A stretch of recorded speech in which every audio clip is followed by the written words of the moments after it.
Gaza മുനമ്പിന്റെ 70% പ്രദേശവും സൈനിക നിയന്ത്രണത്തിലാക്കാൻ Israel പ്രധാനമന്ത്രി ബെഞ്ചമിൻ നെതന്യാഹു ഉത്തരവിട്ടു. ഹമാസുമായി പരോക്ഷമായ വെടിനിർത്തൽ ചർച്ചകൾ പുരോഗമിക്കുന്നതിനിടയിലാണ് ഇസ്രായേലിന്റെ ഈ പുതിയ നീക്കം. ഇസ്രായേൽ നിയന്ത്രണം വർദ്ധിപ്പിക്കുന്നതോടെ ഗാസയിലെ ലക്ഷക്കണക്കിന് പലസ്തീനികൾ കൂടുതൽ ഇടുങ്ങിയ പ്രദേശങ്ങളിലേക്ക് ഒഴിഞ്ഞുപോകാൻ നിർബന്ധിതരാകും. ഇതിനോടകം തന്നെ ഗാസയിലെ ജനസംഖ്യയിൽ ഭൂരിഭാഗവും കുടിയിറക്കപ്പെട്ട അവസ്ഥയിലാണ്. വെടിനിർത്തൽ പ്രാബല്യത്തിൽ വന്നതിന് ശേഷം ഇസ്രായേൽ നടത്തിയ ആക്രമണങ്ങളിൽ ഏകദേശം 900 പലസ്തീനികൾ കൊല്ലപ്പെട്ടതായി ഗാസയിലെ ആരോഗ്യ ഉദ്യോഗസ്ഥർ അറിയിച്ചു.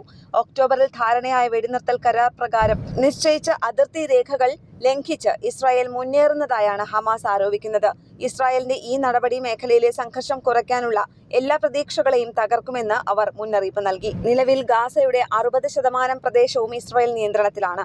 ഇത് നേരത്തെ 50% എന്നും വരും ദിവസങ്ങളിൽ ഇത് 70% ഉയർത്താനാണ് നിർദ്ദേശമെന്നും വെസ്റ്റ് ബാങ്കിൽ നടന്ന സമ്മേളനത്തിൽ നെതന്യാഹു പറഞ്ഞു.